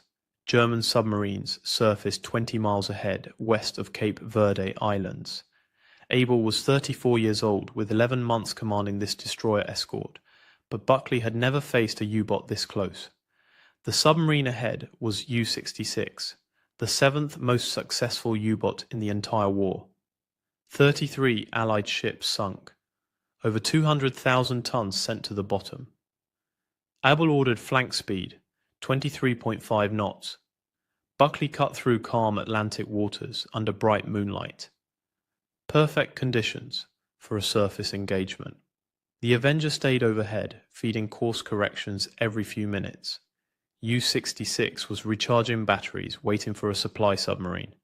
She'd been at sea since mid-January, nearly 4 months without resupply. Her crew was exhausted, low on fuel, desperate. At 0308, 3 red flares shot up from the submarine. Recognition signal. The Germans thought Buckley was their supply boat. Abel held fire, kept closing. 4,000 yards became 3,000, 2,000. The gamble worked until U-66's lookouts realized their mistake. A torpedo launched. Buckley turned hard left. The fish passed down the starboard side, missing by yards. At 0320, Abel opened fire. First salvo from the 3-inch guns hit U-66 forward of the conning tower. Direct hit. The submarine's deck gun was knocked out. All of Buckley's weapons engaged, 3 in, 40mm, 20mm. The U-boat returned fire with machine guns, but most rounds went high. Buckley's gunners hammered the conning tower, hit after hit. At 0324, U-66 fired another torpedo from her stern tubes. Abel saw it coming, turned hard right. The torpedo crossed ahead of Buckley's bow. Close. The range closed to 20 yards. Parallel course. Point-blank fire raked U-66 from stem to stern. The submarine's conning tower was on fire. Germans were visible through the flames trying to fight back, but Buckley's guns were overwhelming. 105 rounds of 3-inch shells, 2,700 rounds of 20mm, 418 rounds of 40mm, all in 16 minutes. What happens when a destroyer escort runs out of distance to shoot? Please hit the like button. It helps others discover these stories and subscribe. Back to Abil's decision at 0329. At 0329, Abel made a choice no destroyer escort commander had made in modern naval warfare. Hard right rudder ram the submarine. Buckley's bow rolled up onto U-66's foresail and stayed there. The two vessels locked together, steel grinding against steel. Then Germans started climbing out of the conning tower. Some carried pistols, some had knives. They swarmed onto Buckley's forecastle. The Americans thought they were being boarded. What happened next hadn't occurred in the United States Navy for over a century. Hand to hand, combat on the deck of a warship. Buckley's crew grabbed whatever they could find. Thompson submachine guns, M1911 pistols, rifles. But when those ran empty, sailors fought with fists, with 3-inch shell casings, with coffee mugs from the galley. One German made it inside the ship, reached the wardrobe. A steward's mate beat him back with a coffee pot. The fight lasted 2 minutes. Germans fell, Americans fell. Klaus Herbig, U-66's first officer, led the boarding party from behind the anchor windlass. He was trying to create a diversion, give his captain time to break free, but there were too many Americans, too much firepower. Herbig and his men shouted for surrender. Abel ordered engines reversed. Buckley backed away from U-66, leaving 5 armed Germans on deck. They were subdued immediately, but U-66 wasn't finished. The submarine came around under power, aimed directly at Buckley's starboard side. At 0335, she struck. The collision tore open Buckley's engine room, sheared off the starboard propeller shaft, twisted the stern. 16 minutes from first shot to sinking. Buckley's crew had just fought the only hand-to-hand battle on a US warship in World War II.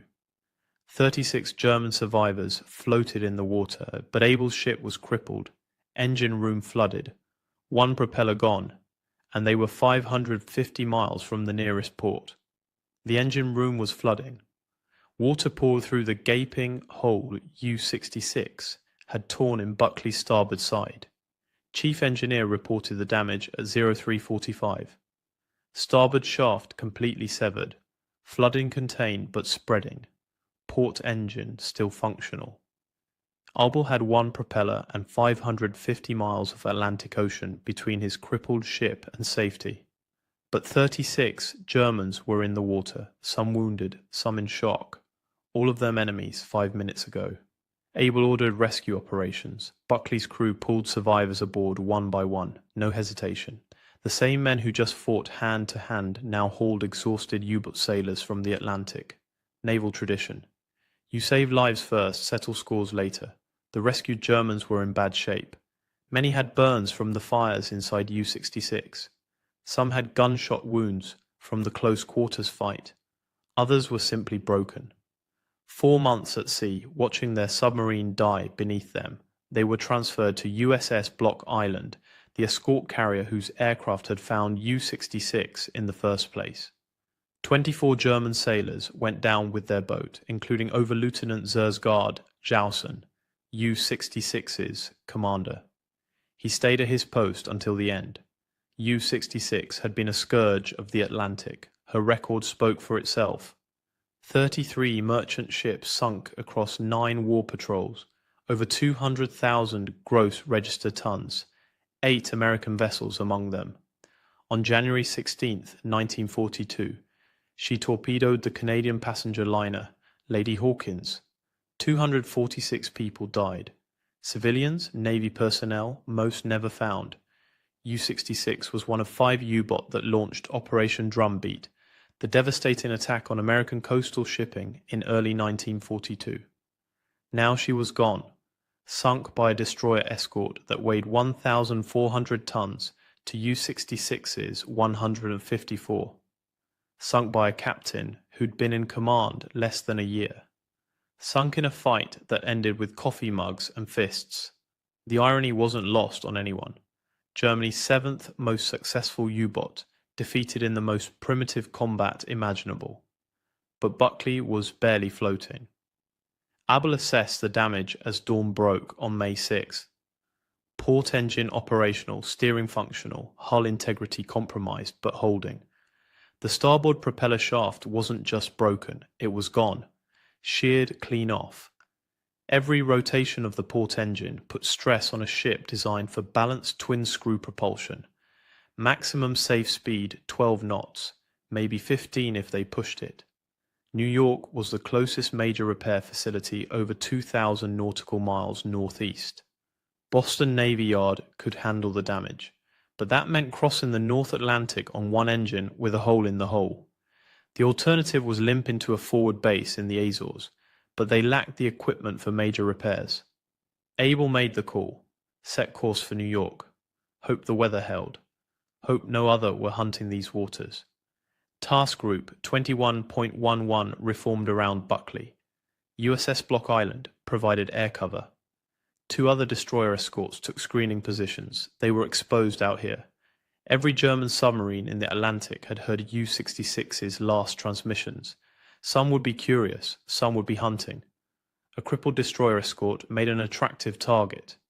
The damage control teams worked through the morning, shoring up bulkheads, pumping water, welding temporary patches over the worst holes. The engine room crew monitored the port engine constantly. Any failure now meant dead in the water, helpless. The Atlantic in May 1944 was still a war zone. The Allies were winning, but Hubert still proud, still hunted, still killed. By noon, Buckley was making 13 knots. A steady course. The hull patches were holding. But every sailor aboard knew the truth. They were lucky. U-66 could have put a torpedo into Buckley instead of ramming, could have disabled both engines, could have left them sinking instead of just crippled. The hand-to-hand fight made headlines later, the ram made history books, but the real story was simpler. Buckley survived because Abel had made the right decisions at the right moments, and because his crew had fought with everything they had, including the coffee mugs. Abel stood on the bridge watching the horizon. They had 6 days of slow sailing ahead, 6 days vulnerable, 6 days hoping the Atlantic stayed calm and the U-boat stayed away.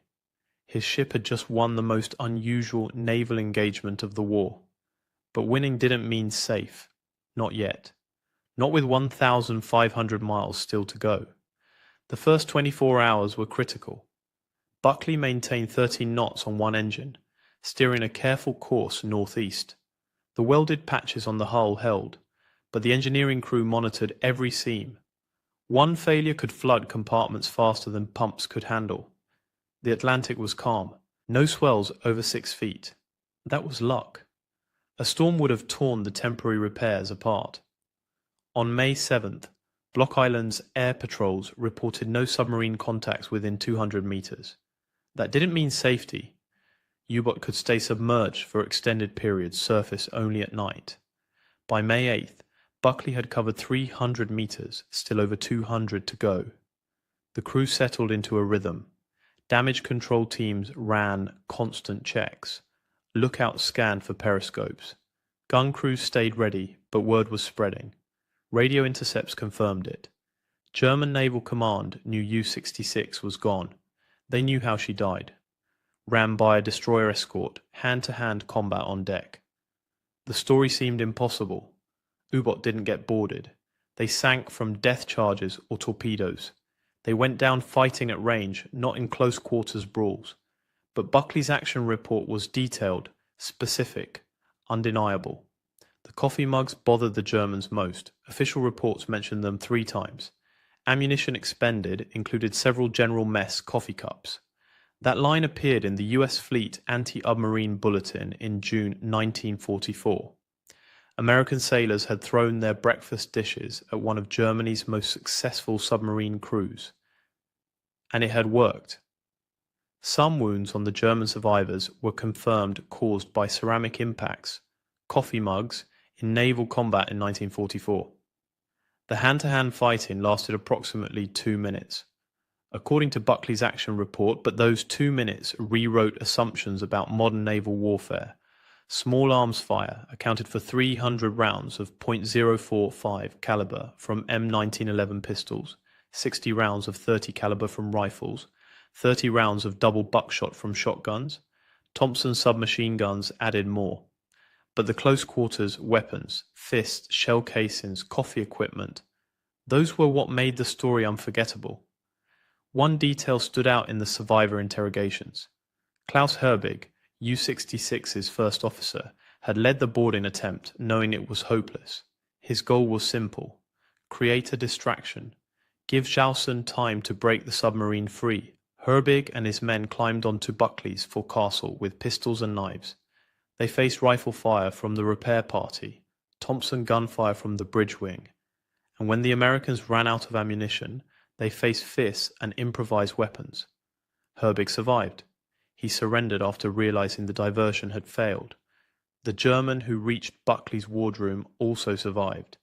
He had made it past the initial fighting on deck, found an open hatch, climbed down, thought he could sabotage something, find the radio room, maybe. Instead he encountered a steward's maid in the galley. The American grabbed the nearest object, a coffee pot, and beat the German back toward the ladder. Other crew members arrived. The German surrendered. Later, interrogation revealed he'd been aboard U-66 for all 9 patrols, survived depth charge attacks, survived aircraft strafing, but he couldn't survive a Navy cook with a coffee pot.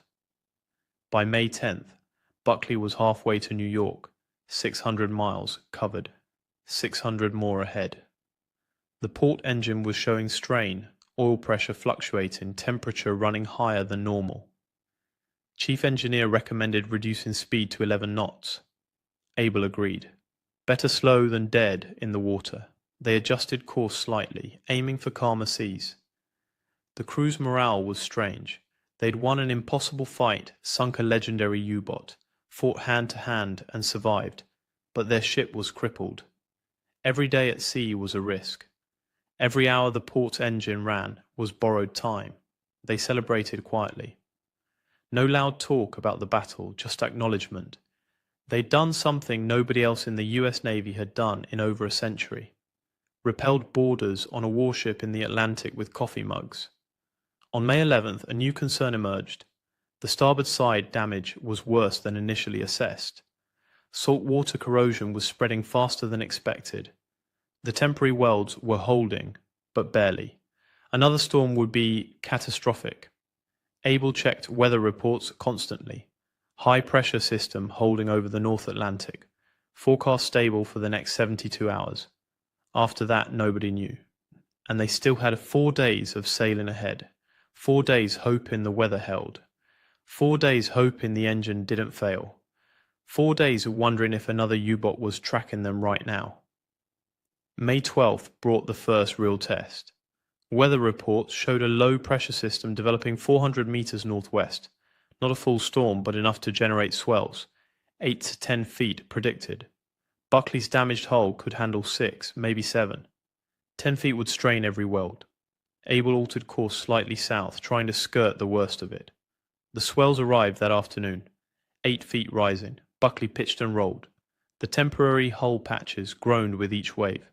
Down in the engine room the port engine laboured. Oil pressure dropped. Temperature climbed. Chief engineer reduced power. Speed dropped to 9 knots, then 8. The math was simple. At 8 knots, New York was 6 days away instead of 4. 6 more days exposed. 6 more days hoping nothing broke. By May 13, the swells peaked at 9 feet, close to the limit. Water seeped through 2 of the hole patches, not flooding, but steady leaks. Damage control teams worked in shifts, reinforcing, pumping, monitoring. Nobody slept much. The port engine temperature was climbing into the red zone. They needed to shut it down for maintenance.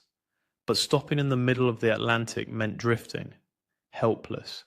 Able made another decision, reduce speed to 6 knots. Let the engine cool slightly while still maintaining steerage. It worked. Temperature dropped 5 degrees. Stayed there. But 6 knots meant 8 days to New York. 8 days of exposure. The mathematics of survival kept changing. Every hour brought new calculations, new risks, new decisions. Meanwhile, the story of U-66 was spreading beyond military channels. Navy public affairs officers saw the propaganda value immediately. American destroyer defeats legendary U-boat in hand-to-hand combat. Perfect morale boost. They wanted details, photographs, interviews. But Buckley was still at sea, still damaged, still vulnerable. The celebration would have to wait. The German survivors aboard Block Island were providing their version of events. Interrogation reports confirmed the basic facts. U-66 had indeed tried to board Buckley. Klaus Herbig had led approximately 12 men onto the American ship's forks. They'd encountered immediate resistance, small arms fire, hand-to-hand fighting. The coffee mugs were real. One German sailor had a facial injury consistent with ceramic impact. The medical officer's report was specific. Blunt force trauma, circular impact pattern approximately 3 inches in diameter, coffee mug size. What the Germans couldn't understand was why Buckley had rammed them. Standard destroyer escort tactics called for depth charges, hedgehog mortars, gunfire at range, not ramming.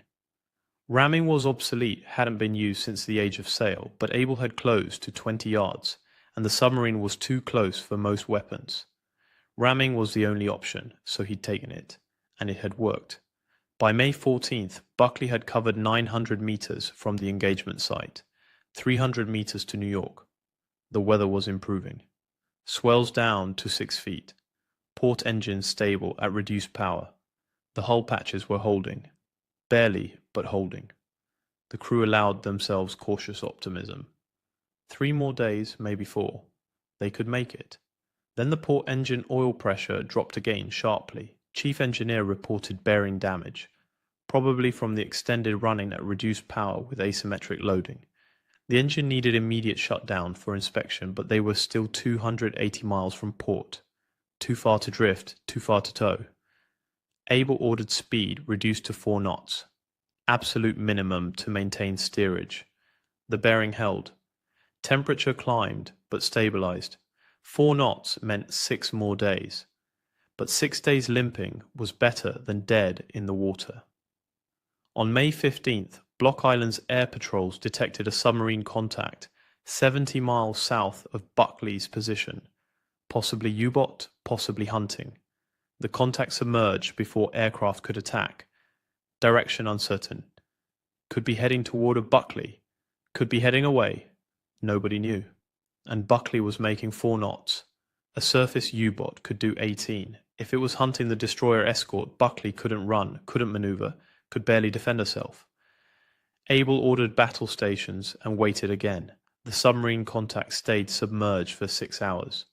Block Island's Avengers maintained patrol patterns, dropping sonar buoys, listening, tracking. At 1,800 hours on May 15th, the contact surfaced 60 miles south, moving west, away from Buckley, not hunting, probably heading to patrol stations further out.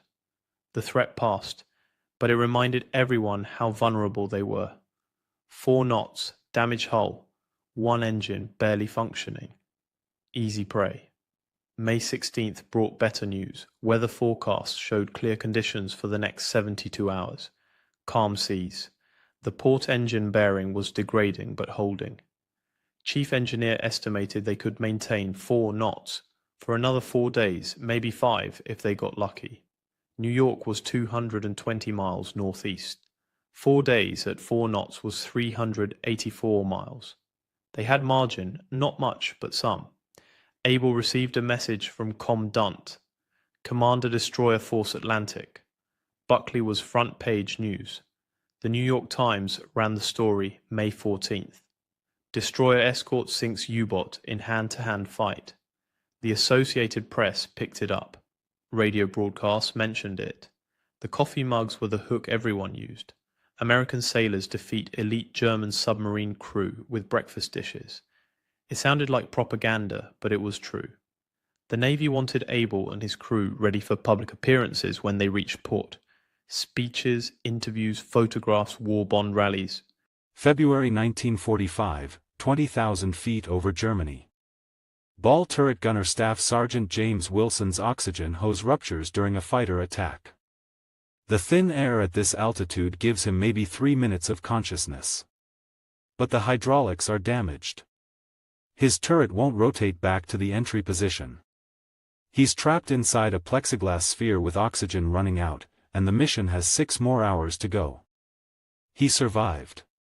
This is how, at 20,000 feet, the air contains about half the oxygen available at sea level. Your body cannot sustain consciousness. Without supplemental oxygen, you have roughly 60 seconds of useful consciousness before confusion sets in. Within 3 minutes, you'll pass out. Within 10 to 15 minutes without oxygen, brain damage occurs. Within 30 minutes, you're dead. Ball turret gunners depended entirely on oxygen supplied through a hose running from the aircraft's main system down through the narrow tunnel into the turret. The hose had to be long enough to allow the turret to rotate fully. But length made it vulnerable. Combat damage, sharp movements, or equipment failures could rupture or disconnect it. The emergency backup was a small oxygen bottle mounted inside the turret, a walk-around bottle designed to give you maybe 10 to 15 minutes of air if your main hose failed.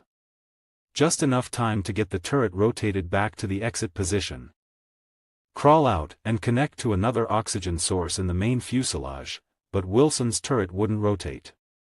The hydraulic lines that powered turret movement had been hit by the same flak burst that ruptured his oxygen hose. He could manually crank the turret using the backup hand crank system, but that took 15 to 20 minutes of exhausting work. His emergency bottle had maybe 12 minutes of oxygen. The math didn't work. Here's what made his situation even worse. The rest of the crew couldn't help him. The ball turret was a completely isolated position. Nobody could reach him from inside the aircraft while he was in the turret. To get him out, the turret had to rotate to align the entry hatch with the fuselage opening. Without hydraulics, only he could crank it into position from inside. If he passed out from oxygen deprivation while trying to hand crank the turret, he would die in that sphere and nobody could reach him, Wilson had one advantage most ball turret gunners didn't have: he'd grown up at high altitude in Colorado. His body had adapted to function on less oxygen than someone raised at sea level. This physiological adaptation, called hypoxic tolerance, meant he could potentially remain conscious slightly longer than the typical 3-minute window at 20,000 feet, but he also knew something critical from his training: oxygen deprivation affects your judgment before you lose consciousness. Hypoxia makes you confused, impairs decision-making, and creates euphoria that makes you think everything is fine even as you're dying. Hypoxia kills you by making you too confused to save yourself. Wilson made a split-second decision that violated every instinct. Instead of immediately switching to his emergency bottle and starting the desperate hand crank procedure, he stayed on the ruptured main oxygen line for another 30 seconds while he methodically checked every connection point in the oxygen system inside his turret. He was gambling that the rupture wasn't complete, that some oxygen was still flowing through the damaged hose, even if not enough to sustain consciousness indefinitely. Those 30 seconds cost him precious time, but the information was critical. If he could determine where the rupture was and how much oxygen was getting through, he could calculate whether he had any option beyond the emergency bottle's 12-minute limit. His gamble paid off. The main hose was partially torn, not completely severed. Oxygen was flowing, but at maybe 40% of normal rate. Not enough to sustain consciousness indefinitely, but enough to extend his useful time significantly if he could control his breathing and exertion rate. Wilson switched to his emergency bottle and immediately began the hand crank procedure to rotate the turret. But instead of cranking frantically, which would have burned through oxygen faster, he cranked slowly and deliberately. Every few cranks, he would stop, rest for 10 seconds, breathe slowly, and let his oxygen saturation recover slightly before continuing. This was counterintuitive. Every instinct screamed to crank as fast as possible before the oxygen ran out. But Wilson understood the physiology. Exertion burns oxygen. Panic breathing burns oxygen. Slow, controlled effort conserves oxygen. He was betting that slow progress with efficient oxygen use would get him further than fast progress with rapid oxygen depletion. After 8 minutes of careful hand cranking, Wilson had rotated the turret about 60 degrees, roughly halfway to the exit position. His emergency bottle gauge showed less than 3 minutes of oxygen remaining. The math was obvious. He couldn't complete the rotation before his oxygen ran out. He faced an impossible choice. Option 1, continue hand cranking until his emergency bottle ran out, then switch back to the partially ruptured main oxygen line and hope the reduced oxygen flow would sustain consciousness long enough to complete the rotation. The risk was passing out from hypoxia before reaching the exit position. Option 2, stop cranking now, switch back to the main hose, breathe the reduced oxygen flow, and wait for the aircraft to descend to lower altitude where the thin air wouldn't require supplemental oxygen. The risk was the mission might not descend for hours, and gradual oxygen deprivation would eventually cause him to pass out anyway. Wilson chose a third option nobody had trained him for. He used his emergency bottle to buy himself a detailed assessment of his exact physical state. He checked his pulse, elevated but not dangerously high. He checked his mental clarity by doing math calculations in his head, still functioning. He checked his field of vision, no tunneling yet. He was hypoxic, but not critically so. He switched back to the main line with the partial flow. The reduced oxygen hit him immediately, slight dizziness, a feeling of breathlessness. But he remained conscious. He resumed hand cranking, even slower now, stopping every 3 cranks to rest and breathe. His calculated bet was that the partial oxygen flow plus his hypoxic tolerance plus carefully controlled exertion would keep him conscious just long enough to complete the rotation. The crew and the main fuselage had no idea what was happening. Wilson's intercom connection had been damaged along with the oxygen and hydraulics. They knew his turret was stuck because they could see it hadn't returned to the stowed position. They assumed he was manually cranking it but had no way to know about his oxygen situation. At the 14-minute mark, Wilson felt euphoria beginning, the classic sign of severe hypoxia. His brain, starved for oxygen, was creating false feelings of well-being. This was the danger point. Hypoxic euphoria kills pilots and climbers regularly because it makes you feel fine even as you're dying, but Wilson recognized it. That recognition meant he still had enough brain function to override the false signals. He forced himself to keep cranking. 3 cranks, rest, breathe.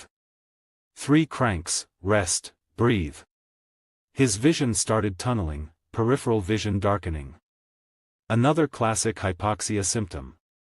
He was maybe 60 seconds from losing consciousness. At 16 minutes, the turret clicked into position. The entry hatch aligned with the fuselage opening. Wilson unstrapped, disconnected from the main oxygen line, and crawled through the hatch on pure adrenaline with maybe 15 seconds of consciousness remaining. Hands grabbed him from inside the fuselage, pulled him through, slammed an oxygen mask on his face connected to the main aircraft system. Wilson regained full consciousness after about 2 minutes on good oxygen. Medical check when they landed showed no permanent damage. His calculated risk-taking and physiological understanding had saved his life. But the real story is what the Army Air Force learned from his survival. After Wilson's incident report, the Air Force modified ball turret oxygen systems on newer B-17 models. They added redundant oxygen bottles with independent supply lines. They improved the durability of oxygen hose routing to make ruptures less likely. They added quick disconnect fittings so a gunner could detach from a damaged line and switch to backup supply in seconds rather than fumbling with threaded connections. More importantly, they changed the training. Gunners were now specifically trained on hypoxia recognition, controlled breathing techniques, and calculated decision-making under oxygen deprivation. Wilson's slow hand crank method became part of official emergency procedures. The manual specifically instructed that if oxygen was limited, slow cranking with rest intervals was more effective than rapid continuous cranking. The modifications and training changes came too late for most of the war, but they influenced post-war military aviation. Modern military aircraft oxygen systems include multiple redundancies, automated backup systems, and sophisticated monitoring specifically because incidents like Wilson's proved that oxygen system failure in combat was a critical vulnerability. Wilson's survival came down to 3 factors. First, his physiological advantage from growing up at altitude gave him extra tolerance. Second, his understanding of hypoxia let him recognize symptoms and manage his condition. Third, and most important, his ability to override instinct and make calculated decisions under life-threatening stress. That third factor is what separates survival from death in extreme situations. Panic kills. Instinct often kills. Calculated risk-taking based on understanding your actual condition and resources, that's what saves lives. Wilson had maybe 16 minutes from oxygen failure to reaching safety. He used those minutes more effectively than someone with better equipment and more oxygen would have if they panicked. The ball turret was the most isolated, most vulnerable position on a B-17. But gunners like Wilson proved that even in that position, with equipment failures that should have been fatal, survival was possible through knowledge, discipline, and calculated decision-making. His 6 hours trapped at 20,000 feet, most of it on partial oxygen after his emergency bottle ran out, became a case study in how to survive the unsurvivable. At 4:00 hours on February 7, 1945, Corporal James Theodore Mackenzie crouched in a shell crater about 200 yards